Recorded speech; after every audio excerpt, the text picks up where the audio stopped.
இந்த நாடு பொருளாதாரத்தில் வீழ்ச்சி அடைய போகிறது. காரணம் நிதியமைச்சருக்கும் பொருளாதாரத்தினுடைய ஏபிசிடியே தெரியாது. இந்த அமைச்சருக்கு யாருக்குமே தெரியாதுன்னு. இப்ப பாருங்க, பழைய கருப்பனே கருப்பன் தான். நீங்க இன்னொன்னு பார்க்கணும். நான் முன்னால ரொம்ப எச்சரிக்கையா வார்த்தையை பயன்படுத்துறேன். இந்த ஆட்சி வீழ்வதற்கும் ஆட்சியாளர்கள் வீழ்வதற்கும் காங்கிரஸ் காரணமாக இருக்க போவதில்லை, இந்தியா கூட்டணி காரணமாக இருக்க போவதில்லை. எந்த மக்கள் இவர்களை ஆதரித்தார்களோ அதே மக்கள் வீழ்த்த போகிறார். கடந்த காலத்துல உலகம் முழுக்க அதான் நடந்துச்சு.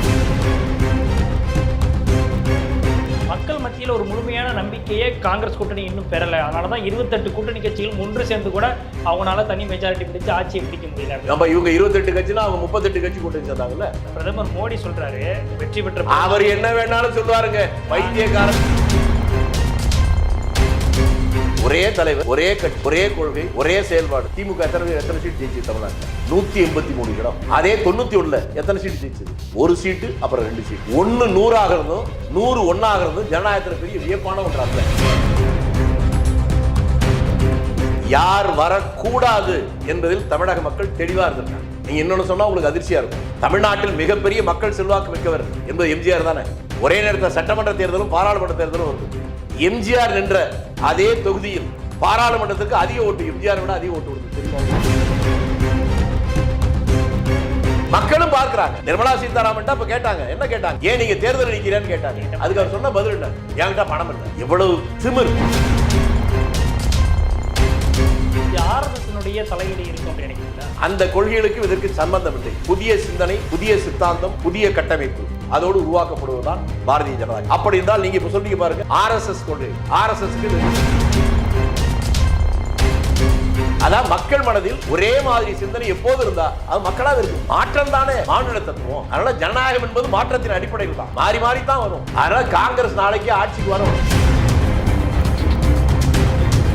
மோடி அவர்கள் பதவியேற்ற பிறகு முதலாக ஒரு கையெழுத்தை போட்டிருக்கிறாரு. அது வந்து விவசாயிகளுக்கான அந்த 6000 ரூபாய் பிஎம் கிசான் திட்டத்துக்கான அந்த கையொப்பமை கையெழுத்திட்டிருக்கிறாரு. இதை எப்படி பார்க்குறீங்க? அடுத்த கட்டமாக எப்படி ஆகும்? இதை விட ஒரு 420 வேலை இருக்கு.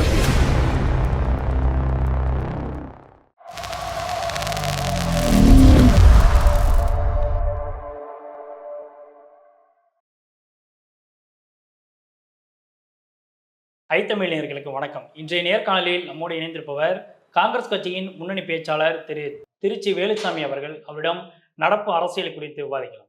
வணக்கம் சார். வணக்கம். எப்படி இருக்கீங்க? நலமா இருக்கு. முதலாக உங்களை நேர்காணல் எடுப்பதில் ரொம்ப மகிழ்ச்சி. இப்போ பாஜகவினுடைய மூத்த தலைவர் சுப்பிரமணியன் சுவாமி ஒரு ஸ்டேட்மெண்ட்டை கொடுக்குறாரு. பாஜகவினுடைய இந்த கூட்டணி ஆட்சி அப்படிங்கிறது விரைவில் கவிழும் அப்படின்னு சொல்றாரு, விரைவில் முடிவுக்கு வரும்னு சொல்றாரு. மோடிக்கு ஜால்ரா தட்டுறவங்க தான் இன்னைக்கு பெரும்பாலும் அமைச்சரவையில் அமைச்சராக இருக்கிறாங்க அப்படின்னு சொல்லி பேசுறாரு. இப்போ உள்ளுக்குள்ளே ஒரு கலகம் ஏற்பட்டிருக்குதா, இல்லை சுப்பிரமணியன் சுவாமியுடைய ஸ்டேட்மெண்ட் யதார்த்தமாக எப்போதும் உள்ளது மாதிரி அப்படின்னு? இல்லை, அதாவது அவர் சொல்வது எல்லாவரையும் நான் ஒதுக்கி தள்ள மாட்டேன். நான் எனக்கும் அவருக்கு கடுமையான கருத்து வேறுபாடு எனக்கு இருக்கு, உண்மை. ஆனாலும் அவர் ஒரு இன்றைக்கு வாழ்கிற உலகத்தில் இருக்கக்கூடிய பெரிய பொருளாதார வல்லுநர்கள் அவர் ஒரு குறிப்பிடத்தக்கவர் என்பதை நான் மறுக்க மாட்டேன். அதே போல அரசியலை எப்படி அணுக வேண்டும் பெரிய மாஸ்டர் அவர். அவரும் சாதாரண ஆள் அல்ல. அவர் சொல்வதில் நீங்க மேலோட்டமா நீங்க பார்க்காம ஆழமா பார்த்தா தெரியும். தேர்தலுக்கு முன்னாடி முடிவுகளே அப்படிதான் சொல்லுங்க. 220 இருந்து 230 சீட்டுகள் வரலாம். அந்த இதுக்கு அது ஜோசியம் சொல்றது சொல்லுங்க. நான் அவரை ஒரு அரசியல்வாதியாகவும் பொருளாதார அமைதியாகவும் பார்க்கிறேன். அவர் என்ன கடந்த காலத்தில் சொல்றதை இப்பவும் சொல்றாரு. இந்த நாடு பொருளாதாரத்தில் வீழ்ச்சி அடைய போகிறது. காரணம் நிதியமைச்சருக்கும் பொருளாதாரத்தினுடைய ஏபிசிடியே தெரியாது.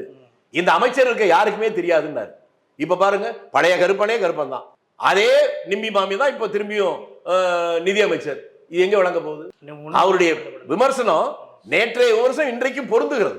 அதை நம்ம ஏற்றுக்கொண்டு தான் ஆகணும். இப்போ இந்த ஸ்டேட்மெண்ட்டோட சேர்த்து இன்னொரு விஷயத்தையும் பேசுறாரு. ஏன்னா பிரதமர் மோடியினுடைய எங்களுடைய திட்டம் அப்படிங்கிறது இந்துத்துவ கொள்கை, இந்துக்களினுடைய அந்த கொள்கையை நம்ம பிரதிநிதித்துவப்படுத்தணும், அதை முன்னிலைப்படுத்தணுங்கிறது தான் எங்களுடைய பிரதான கொள்கையா இருக்கு. ஆனா பிரதமர் மோடி இதுக்கப்புறம் இதை பத்தி வாயே திறக்க மாட்டாரு அப்படின்னு சொல்லி சுப்பிரமணியன் சுவாமி பேசுறாரு. அப்போ இந்துத்துவ கொள்கையே இங்க நிறுவுறதுல இங்க மிகப்பெரிய அளவுல சிக்கல் வரும் அப்படிங்கிறத அவர் சொல்லாம, அது நீங்க முதல்ல கேட்ட கேள்வியை தான் அவர் விளக்கமா சொல்லியிருக்கிறாரு. சந்திரபாபு நாயுடு எங்க மாநிலத்தில் இஸ்லாமியர்களுக்கு இடஒதுக்கீடு தருவேன்னு சொன்னார்ல, இப்ப அவர் பேச முடிஞ்சதா? அதுதான், அவர்கள் எதையெல்லாம் வலிமையாக அவர்கள் எதை சொன்னதால் அவர்களுக்கு ஆதரவு வந்துச்சோ அதை அவர்களால் சொல்ல முடியாது. அவர்கள் நீங்க இன்னொன்னு பார்க்கணும். நான் முன்னால ரொம்ப எச்சரிக்கையா வார்த்தையை பயன்படுத்தினேன். இந்த ஆட்சி வீழ்வதற்கும் ஆட்சியாளர்கள் வீழ்வதற்கும் காங்கிரஸ் காரணமாக இருக்க போவதில்லை, இந்தியா கூட்டணி காரணமாக இருக்க போவதில்லை. எந்த மக்கள் இவர்களை ஆதரித்தார்களோ அதே மக்கள் வீழ்த்த போகிறார்கள். கடந்த காலத்துல உலகம் முழுக்க அதான் நடந்திருக்கு. ஹிட்லரை மக்கள் தான் ஆதரிச்சாங்க, வாக்களித்தான ஆட்சி கொண்டு வந்தாங்க. ஆதரித்த அதே மக்கள் தான் இதே போலவே யூதர்களுக்கு எதிரான ஒரு வெறுப்பு அரசியல் உருவாக்கணும் தான். அந்த மக்களால் மிக மோசமாக பாதிக்கப்பட்டது ஹிட்லர். என் பக்கத்துல ராஜபக்சே தமிழர்களுக்கு எதிரான ஒரு வெறுப்பு அரசியல் உருவாக்கினார், மிகப்பெரிய வெற்றியை கிடைத்தார். இன்னைக்கு எங்க இருக்காரு யாருக்கு தெரியுமா? வெளியில நடமாட முடியுதா? அவர்களை பார்த்தாவது இவர்கள் பாடம் கற்றுக்கொண்டிருக்க வேண்டும், கற்றுக்கொள்ளவில்லை. அந்த பாடத்தை அங்க இருக்கிற மக்கள் எப்படி கற்றுக் கொடுத்தார்களோ அதே போல இந்திய நாட்டு மக்கள், என்ன இலங்கையில் இருக்க அந்த புத்தர்களை விட இந்திய மக்களுக்கு அவ்வளவு விவரமத்தாதா? பெட்டர் லேட் தான், ஆனா வரத்தான் போகுது. இவர்கள் அந்த பாடத்தை இவர்களுக்கு கற்றுக் கொடுப்பார்கள், அது நாட்டுக்கு நல்லது. காங்கிரஸ் கட்சி இன்னும் வலு பெறல அப்படின்ற ஒரு பார்வை வைக்கப்படுது. வலு பெறலை அப்படின்னா ஆமாவானா ஆமான்னு சொல்லுவேன், வலு பெறணுமா அப்படின்னு ஆமாம். என்னன்னா நீங்க பார்க்க வேண்டிய பார்வை என்னன்னா, ஒரு கட்சி பலம் ஆயிடுச்சா இல்லையா என்பதில்லை, இந்த கட்சி பலம் பெற வேண்டுமா வேண்டாமாங்கிறோம். காங்கிரஸ் கட்சி பலம் பெற வேண்டும் என்பது அந்த கட்சியின் சம்பந்தப்பட்டதல்ல, இந்த தேசத்தின் பாதுகாப்பு சம்பந்தப்பட்டது. அந்த அளவுக்கு பலம் வர வேண்டிய அளவுக்கு வரவில்லை என்பது கவலையை தந்தாலும் கூட அது வருவதற்கான அறிகுறியை தந்திருக்கிறது, ஆறுதல் இருக்கு. மக்கள் மத்தியில் ஒரு முழுமையான நம்பிக்கையே காங்கிரஸ் கூட்டணி இன்னும் பெறல. அதனாலதான் 28 கூட்டணி கட்சிகள் ஒன்று சேர்ந்து கூட அவங்களால தனி மெஜாரிட்டி பிடிச்சு ஆட்சியை பிடிக்க முடியல. நம்ம இவங்க 28 கட்சினா அவங்க 38 கட்சி கூட்டணி சேர்ந்தாங்கல்ல, கரெக்ட் தானே? இதனாலும் இதுல பெரிய கட்சிகள் அதிகமாக இருக்கு, அதிக எண்ணிக்கை பெருசா சின்னதா அது அப்புறங்க. அவங்க 38 கட்சி கூட்டணி தானே அவங்க.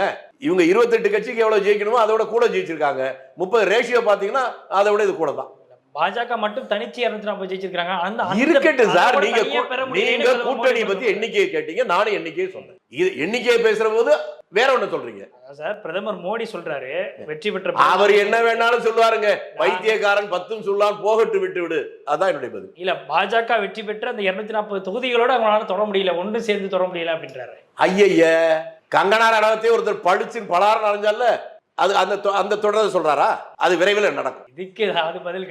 இதுதான் பதில் என்பது பார்ப்பவர்களுக்கு புரியும், உங்களுக்கு புரியலன்னு நான் என்ன பண்ணேன். இல்ல, காங்கிரஸ் கட்சியினுடைய இந்த தனிச்சு நம்ம பார்த்தோம் அப்படின்னா கிட்டத்தட்ட 99 தொகுதிகளில் தான் வெற்றி. இன்னைக்கு 100 ஆயிடுச்சு. அது சுயேட்சை எம்எல்ஏ ஒருத்தர் வந்து எம்பி ஒருத்தர் வந்து சேர்ந்திருக்கிறார், 100 ஆயிருச்சு. இருந்தாலும் வந்து ஒரு டபுள் டிஜிட்ல கடந்த முறை வெற்றி பெற்றாலும் கூட இந்த தடவை ஓரளவு ஒரு கிட்டத்தட்ட ஒரு 100 வந்து கிராஸ் பண்ணி வந்திருக்கிறாங்க அப்படின்னு பார்த்தாலும் காங்கிரஸ் கட்சி அப்படின்றது பலவீனப்பட்டிருக்கு அப்படின்னு. உங்களுக்கு என்னன்னா அரசியல் பார்வை சரியா இல்லை. ஜனநாயகத்துடைய பலம் என்னன்னா இதுதான் பெரிய கட்சி, இதுதான் சின்ன கட்சின்னு கிடையாது. உங்களுக்கு தெளிவா உங்களுக்கு இந்த ஊரை பத்தி சொல்றேன், அப்பதான் உங்களுக்கு புரியும். 71 தேர்தல்ல ஒரே தலைவர், ஒரே கட்சி, ஒரே கொள்கை, ஒரே செயல்பாடு. திமுக எத்தனை சீட் ஜெயிச்சு தமிழ்நாட்டில் சொல்லுங்க? 183 இடம். அதே 91 எத்தனை சீட்டு ஜெயிச்சது? 1 சீட்டு, அப்புறம் 2 சீட்டு. 1 100 ஆகிறதும் 100 1 ஆகிறதும் ஜனநாயகத்துல பெரிய வியப்பான ஒன்று அல்ல. நான் தான் முன்னாலேயே சொன்னேன், எந்த கட்சி பலம் பெற வேண்டும் என்பதுதான் நம்ம பார்க்கணுமே இல்லை, எத்தனை இருக்கு என்பது அல்ல. அதனால காங்கிரஸ் நாளைக்கு ஆட்சிக்கு வரும் என்பது என்று சொன்னால் அதை நீங்க வியப்படைய வேண்டிய அவசியம் இல்லை. ஏன் பிஜேபி ஆரம்பத்தில் பிஜேபின்ற கட்சி ஆரம்பிச்சதுக்கு முன்னால முதல் தேர்தலில் 2 இடத்துல தான் ஜெயிச்சானு தெரியுமா? இன்னைக்கு இவ்வளவு இடத்துல ஜெயிச்சிருக்காங்க. இது ஜனநாயகத்தில் சகஜம். ஜனநாயகம் என்றால் என்ன என்பதை புரிந்து கொண்டவர்கள் இந்த கட்சி தான் ஜெயிச்சு இனிமே இதுதான் என்றும் சொல்ல மாட்டார்கள், இந்த கட்சிக்கு இனிமே வாழ்வு இல்லை என்றும் சொல்ல மாட்டார்கள். வீழ்ந்தது எழுவதும் எழுவர்கள் வீழ்வதும் ஜனநாயகத்தில் ரொம்ப சாதாரணமான ஒன்று. அதை நீங்க விரைவில் பார்க்க போறீங்க. இந்த தமிழ்நாட்டை பொறுத்த வரைக்கும் கிட்டத்தட்ட 40 தொகுதிகளிலுமே திமுக கூட்டணி அப்படின்றது பெரிய அளவில் அமோக வெற்றி பெற்றிருக்கிறாங்க. ஆனால் பாராளுமன்ற தேர்தல் அப்படின்றப்போ இங்கே வந்து எல்லாருமே ஒரு தெளிவான முறையில் சிந்திக்கிறாங்க. ஒரு பக்கமாக வாக்குகள் சிதறாமல் போகணும் அப்படின்றத சிந்திக்கிறாங்க அப்படின்றது ஒரு பக்கம் இருந்தாலும் கூட, இன்னொரு பக்கம் மேலே வந்து யார் வரணும் வரக்கூடாது அப்படிங்கிறதுல ரொம்ப தெளிவாக இங்கே முடிவெடுத்திருக்காங்க அப்படின்னு எடுத்துக்கிறதா, இல்லை பாஜகவுக்கு எதிரான ஒரு அலை அப்படின்றது? யார் வரக்கூடாது என்பதில் தமிழக மக்கள் தெளிவாக இருந்திருக்காங்க. அதான் அதுக்கு அர்த்தம். நாளைக்கு சட்டமன்ற தேர்தல் வருவது இதே ரேஷியோவில் இப்படியே தான் வரும் என்று நான் சொல்ல மாட்டேன். ஏன்னா நான் அரசியலை தான் பார்க்குறேன். சட்டமன்ற தேர்தல், பாராளுமன்ற தேர்தல் பார்வை வேற, சட்டமன்ற தேர்தல் பார்வை வேற. நீங்க இன்னொன்னு சொன்னா உங்களுக்கு அதிர்ச்சியா இருக்கும். தமிழ்நாட்டில் மிகப்பெரிய மக்கள் செல்வாக்கு மிக்கவர் என்பது எம்ஜிஆர் தானே. ஒரே நேரத்தில் சட்டமன்ற தேர்தலும் பாராளுமன்ற தேர்தலும் வருது. எம்ஜிஆர் நின்ற அதே தொகுதியில் பாராளுமன்றத்திற்கு அதிக ஓட்டு, எம்ஜிஆர் விட அதிக ஓட்டு வருது தெரியுமா உங்களுக்கு? அதனால் தமிழ்நாட்டு மக்கள் வந்து இதை விட சரியான உதாரணம் இருக்க முடியாது. பாராளுமன்ற தேர்தலையும் சட்டமன்ற தேர்தலையும் ஒன்றாக பார்ப்பதில்லை, ரெண்டையும் வித்தியாசமா பார்க்கிறாங்க. பாராளுமன்றத்திற்கு யார் வந்தால் நல்லது என்பதும் சட்டமன்றத்துக்கு யார் வந்தால் நல்லது என்பதையும் ஒரே மாதிரி இவர்கள் பார்க்கவில்லை என்பது என்னுடைய அழுத்தமான கருத்து. ஆனால் இந்த பாராளுமன்ற தேர்தலில் பாஜக வந்துவிடக் கூடாது என்பதில் இந்தியாவில் மற்ற மாநிலத்தில் இருக்கிற மக்களை விட மிகவும் எச்சரிக்கையாகவும் ஆழமாகவும் சிந்தித்து எடுத்த முடிவு தமிழக மக்களுடைய முடிவு. தமிழக மக்களைப் போலவே தெளிவான சிந்தனை இந்தியாவுக்கு வருகிற போது சுத்தமாக பாஜக துணை தெரியப்படும். இப்போ ராஜ்யசபா சீட்டின் அடிப்படையில் இன்னைக்கு நிர்மலா சீதாராமன் மீண்டும் 3வது முறையாக அமைச்சராக தேர்ந்தெடுக்கப்பட்டிருக்கிறார். இன்னொரு பக்கம் ஜெய்சங்கர் அவர்களும் தேர்ந்தெடுக்கப்பட்டிருக்கிறார். இவங்க வந்து தமிழ்நாட்டிலேருந்து வந்தவங்க அப்படின்ற ஒரு விஷயத்தை பிரதானமாக பேசினாலும் கூட நேரடியாக மக்களை சிந்திக்காதவர்கள் இன்னைக்கு வந்து நாடாளுமன்றத்துக்குள்ள அதுவும் அமைச்சரவைக்குள்ள போறாங்க அப்படின்ற ஒரு விமர்சனம் வைக்கப்படுதில்ல. இந்த விமர்சனத்தை நீங்க எப்படி பார்க்க?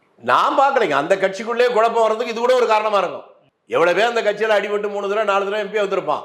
அவனுக்கெல்லாம் கிடைக்காத வாய்ப்பு, ஒரு தடவை கூட தேர்தலையே சந்திக்காம அம்பிகளுக்கும் ஆட்டுகளுக்கெல்லாம் வணக்கம் போடாத இவர்கள் எப்படி வலுமான இந்த அமைச்சர்கள் தொடர்ந்து நீடிக்கிறாங்க? அந்த கோபம் உங்களுக்கு வரும் இல்ல? மக்களும் பார்க்கிறாங்க. நிர்மலா சீதாராமன் இப்ப கேட்டாங்க, என்ன கேட்டாங்க? ஏன் நீங்க தேர்தல் நிக்கிறேன்னு கேட்டாங்க. அதுக்கு அவர் சொன்ன பதில் என்ன? என்கிட்ட பணம் இல்லை. எவ்வளவு திமிர்!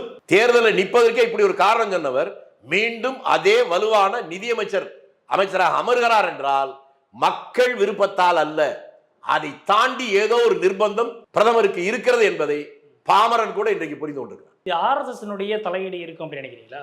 இருக்கலாம், இல்லாமல் இருக்கலாம். ஏதோ ஒரு தலையீடு, அதை நான் சொல்லிட்டேன். அது என்னன்னு நீங்களே முடிவு பண்ணி சொல்லுங்க. இப்போ இதுக்கு முன்னாடி வந்து பாஜகவினுடைய ஆரம்ப காலகட்டத்தில் முதலாக 2014 பிரதமர் வேட்பாளராக மோடி முன்னிறுத்தப்பட்ட போது ஆர்எஸ்எஸ்ஸால தான் முன்னிறுத்தப்பட்டார் அப்படின்ற ஒரு பார்வை வைக்கப்பட்டுச்சு. ஆனால் இந்த 10 வருட காலத்துக்கு பிறகு பிரதமர் மோடியை மாற்றிட்டு வேறு நபரை வந்து இங்கே முன்னிலைப்படுத்தணும் அப்படின்றத ஆர்எஸ்எஸ் விரும்புனுச்சு. ஆனால் அதற்கு எதிராக பாஜகவில் தனக்கென ஒரு தனி ஒரு இடத்தை வந்து அமித்ஷாவும் மோடி அவர்களும் பிடிச்சு வச்சிருக்கிறாங்க அப்படின்ற ஒரு பார்வை. யாரும் பிடிச்செல்லாம் வைக்க முடியாதுங்க. உங்களுக்கு பாஜகவை பற்றி இன்றைக்கு வாழ்கிற மக்கள்ல பல பேருக்கு அது புரியுறது இல்லை. 1980-81 அந்த கட்சி துவங்குகிற போது அத்வானி ஒரு புறம், வாஜ்பாய் ஒரு புறம், முரளி மனோகர் ஜோஷி, இந்த 3 பேர் தான் உட்கார்ந்து தான் கட்சி பெயரை அறிவிக்கிறாங்க. அப்போ பத்திரிகையாளர்கள் இன்னும் சொல்ல போனா அவங்க கொடுத்த கடிதத்துல பிஜேபின்னு ஷார்ட்டா ஒன்னா இருக்கும், பாரதிய ஜனதா பரிஷத் அப்படின்னு தான் லெட்டர் இருக்கும். ஆனா அதுக்கு ஒரு திருத்தம் கொடுக்கிறார் அத்வானி. இப்ப வர நரேந்திரருக்கு தெரியுமான்னு தெரியாது, எனக்கு அது தெரியும். பாரதிய ஜனதா பார்ட்டிங்கிறத லெட்டர்ல இல்லாததை இவர் சொன்னார், அப்படி போட்டுக்கணும். அப்ப வந்து கேட்டாங்க இந்த கட்சியுடைய கொள்கைகள் என்னன்னு, அதிர்ச்சி அடைஞ்சாங்க. காந்திய கொள்கைகள் தான் இந்த கட்சியுடைய கொள்கை. இல்ல ஏற்கனவே பழைய ஜனசங்கது, அந்த கொள்கைகளுக்கும் இதற்கு சம்பந்தம் இல்லை. புதிய சிந்தனை, புதிய சித்தாந்தம், புதிய கட்டமைப்பு அதோடு உருவாக்கப்படுவதுதான் பாரதிய ஜனதா கட்சி.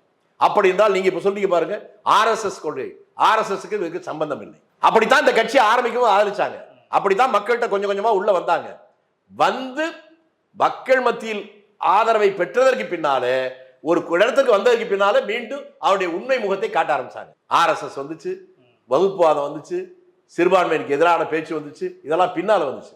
ஆனால் அவர்கள் ஆரம்பத்திலிருந்து சொல்வதற்கும் செயலுக்கும் சம்பந்தம் இல்லை. அந்தந்த நேரத்தில் எதை சொன்னால் மக்கள் ஆதரிப்பார்களோ அதை சொல்வதென்று அவர்கள் வாடிக்கையாக செய்து கொண்டிருந்தார்கள். நேற்று வரை அது ஓடிக்கொண்டிருந்தது. இப்போது மக்களில் பாதி பேர் விழித்துக் கொண்டார்கள், மீதி பேரும் விரைவில் விழித்துக் கொண்டார்கள். ராமர் கோயிலை முன்னிலைப்படுத்தி நீ மிகப்பெரிய அளவில் பாஜக வந்து அரசியலை முன்னிறுத்தி கொண்டு போனாங்க. தேர்தல் பிரச்சாரங்களில் கடுமையான முறையில் இதற்காக உழைச்சாங்க. வெற்றிகரமாக ராமர் கோயிலும் வந்து திறக்கப்பட்டுச்சு, அதற்கான பூஜைகள்லாம் நடந்துச்சு. இருந்தாலும் கூட அந்த அயோத்தியில இருக்கக்கூடிய அந்த ராமர் கோயில் மையத்தில் இருக்கக்கூடிய ஃபைசாபாத் தொகுதியில பாஜக வந்து தோல்வி அடைஞ்சிருக்குது. அப்போ ராமர் கோயில் அரசியல் அப்படிங்கிறது எடுபடலை அப்படின்னு நினைக்கிறீங்க? ஃபைசாபாத் மட்டுமல்ல, அதை சுற்றி இருக்கிற 5 பாராளுமன்ற தொகுதியிலுமே பாஜக தோல்வி அடைஞ்சிருக்கு. இன்னொன்று மகிழ்ச்சியான ஒன்று, அந்த கோயிலுக்குள் தலித் மக்களை, பட்டியலின மக்களை எப்படி ஒதுக்குனாங்க அந்த கோயில் திறப்போட நடக்கிற போதே. அந்த தொகுதியுடைய பாராளுமன்ற உறுப்பினர் அந்த பொது தொகுதியில் ஒரு பட்டியலினத்தை சேர்ந்தவர் நின்று இன்றைக்கு எம்பி ஆகி வச்சிருக்கிறார். சம்பந்தப்பட்ட அந்த இடத்துல இருக்க மக்களுக்கு உண்மை தெரிஞ்சு போச்சு. தொலைவில் இருந்து நாம பாக்குறதுனால தெரியல, இனிமே நமக்கும் தெரிஞ்சிடும். அதே நிலைமை தான் மற்ற இடத்துக்கும். இப்போ அகிலேஷ் யாதவனுடைய இந்த சமாஜ்வாதி பார்ட்டி காங்கிரஸ் கட்சியினுடைய அந்த கூட்டணியில் இணைஞ்சதுக்கு அப்புறம் மிகப்பெரிய அளவில் உத்தரப்பிரதேசத்தினுடைய இந்த கள நிலவரமே மாறி இருக்கு அப்படின்ற பார்வை தான் ஆரம்பத்திலேருந்து வைக்கப்பட்டுச்சு. அதற்கான ஒரு அறுவடையுமே வந்து இந்த தேர்தலில் ஓரளவு கணிசமாப்பட்டிருக்கு. அதுதான் பாஜகவுடைய தோல்விக்கும் ஒரு காரணமாக அமைஞ்சிருக்கு. அப்போ இங்க காங்கிரஸினுடைய தோல்வி அல்லது வந்து வியூகத்துல ஏதோ ஒரு விஷயத்துல வந்து தவறுறது அப்படின்றது அந்த கூட்டணி அமைக்கிறதுல ஏதோ ஒரு மிஸ்டேக் பண்றாங்க. நான் என்ன சொல்றேன் உங்களுக்கு, நான் திரும்பி சொல்றேன், அதை தவிர மற்ற சிந்தனைக்கு தான் நீங்க போறீங்க. இல்ல ஒரு கட்சி இல்ல, வியூகத்தை நீங்க யார் சார் வகுக்கிறதுக்கு? ஒரே வியூகம் தான். அதுதான் முன்னால சொன்ன, ஒரே தலைவர், ஒரே கட்சி, ஒரே கொள்கை, ஒரே அணுகுமுறை. 180 இடத்துல ஜெயிக்குது, அடுத்த தேர்தல் 2 இடத்துல ஜெயிக்குது. கூட்டணி எதுவுமே மாறல. நீங்க அதை புரிஞ்சுக்கிட்டாதான் நான் சொல்றதை புரிஞ்சுக்க முடியும். ஒரே கொள்கை, ஒரே செயல்பாடு, ஒரு நேரத்தில் மக்கள்கிட்ட ஆதரவு வரலாம், ஒரு நேரத்தில் தோத்து போகலாம். அது ஜனநாயகத்தில் தான் பலம், அதான் அதை நான் பலவீனம்னு சொல்லவே மாட்டேன். அதுக்குத்தான் நான் முன்னாலே எச்சரிக்கையா சொன்னேன். இந்த கட்சி பலம் பெற வேண்டும் ஏன் அப்படின்னு சொல்வதும், இந்த கட்சி பலவீனமாக வேண்டும் ஏன் என்று விவாதிப்போம் தான் சரியா இருக்க முடியும். இதை செய்தால் இது பலமா இருக்கும், இது செய்யாவிட்டா பலவீனம் இருக்கும், அதெல்லாம் கிடையாது. எனக்கு பிடிக்காது, உங்களுக்கு பிடிக்காது, உங்களுக்கு பிடிக்காது, அவருக்கு பிடிக்காது. அதான் மக்கள் மனதில் ஒரே மாதிரி சிந்தனை எப்போது இருந்தா அது மக்களாக இருக்க முடியும். மாற்றம் தானே மானுட தத்துவம். அதனால ஜனநாயகம் என்பது மாற்றத்தின் அடிப்படையில் தான், மாறி மாறித்தான் வரும். அப்படி இருப்பதால் தான் ஜனநாயகம் இன்றைக்கும் உயிரோடு இருக்கிறது, பலமாக இருக்கிறது, வளமாக இருக்கு. இறுதியாக பிரதமர் மோடி அவர்கள் பதவியேற்ற பிறகு முதலாக ஒரு கையெழுத்தை போட்டிருக்கிறாரு. அது வந்து விவசாயிகளுக்கான அந்த 6000 ரூபாய் பிஎம் கிசான் திட்டத்துக்கான அந்த கையெழுத்திட்டு இருக்கிறாரு. இதை எப்படி பாக்குறீங்க? அடுத்த கட்டமா எப்படி நகரும்? இதை விட ஒரு 420 வேலை இருக்கவே முடியாது. ஏற்கனவே உள்ளது தானே, என்ன புதுசா போறது? இவர் வாக்குறுதி கொடுத்தாரோ, ஓராண்டுக்கு மேல லட்சக்கணக்கான விவசாயிகள் தலைநகர் டெல்லியில் போராடுகிற போது அவர்கிட்ட பேசியது என்ன? உங்களுடைய கோரிக்கைகளை நான் ஏற்றுக்கொள்கிறேன் சொன்னார்ல. அதற்கப்புறம் இவ்வளவு நாள் ஆச்சு இல்ல, புதிய ஆட்சிக்கு வந்த உடனே விவசாயிகள் உலக வரலாற்றிலே இல்லாத அளவுக்கு லட்சக்கணக்கான விவசாயிகள் போராடி இருக்கிறாங்க. அவர்களை நான் மதிக்கிறேன், அவருடைய கோரிக்கைகளை ஏற்றுக்கொள்வதாக சொன்னேன். முதல் கையெழுத்துக்கு அதுக்கு போடுறேன். விவசாயிகளுடைய உற்பத்தி பொருளுக்கான நியாய விலை, லாபத்தை 2 மடங்காக்குவது, இதெல்லாம் அவங்க கொடுத்த வாக்குறுதி. விவசாயிகள் போராட்டத்தை விடுங்க, அவர்கள் கொடுத்த வாக்குறுதி. அதற்கு இவர்கள் கையெழுத்து போட்டிருந்தால் அதை நாம் ஏற்றுக்கொள்ள முடியும். ஏற்கனவே கொடுத்த 6000 ரூபாய், ஒரு ஏக்கர்ல 6 மூட்டை உரம் போடுவீங்களா? ஒரு மூட்டைக்கு 2 வருஷத்துக்கு முன்னாடி விட ஒரு மூட்டைக்கு 1000 ரூபாய் விலை கூட உங்களுக்கு தெரியுமா? விவசாய கேட்டு பாருங்க. இதை விட ஒரு பம்மாத்து வேலை மெட்ராஸ்கார பாஷையில் சொன்னா வேற எதுவும் இருக்க முடியாது. இந்த ஏமாற்று சித்தாந்தத்தை விட்டுவிட்டு யதார்த்த வாழ்க்கைக்கு பிரதமர் வர வேண்டும். அப்படி வரலன்னா நான் முன்னால சொல்லும்போது நீங்க சிரிச்சீங்க. இதே மாதிரி விவசாயிகள் போராட்டத்தை கொச்சைப்படுத்தியதற்கு தான் கங்கனா ரணவத்துக்கு ஒரு அருமையான வரவேற்பை ஒரு பெண்மணி, காவல் பெண்மணி கொடுத்தார். அது மக்கள் திருப்பி இன்னமும் விவசாயிகளை கேவலப்படுத்தினால் அப்படி ஒரு நிலைமை மீண்டும் வரும். பல்வேறு கேள்விகளுக்கு ரொம்ப தெளிவாக பதில் சொன்னீங்க. எங்களுடைய சேனலுக்கு நேர்காணல் அளித்திருக்கீங்க. நன்றி சார். நன்றி, வணக்கம்.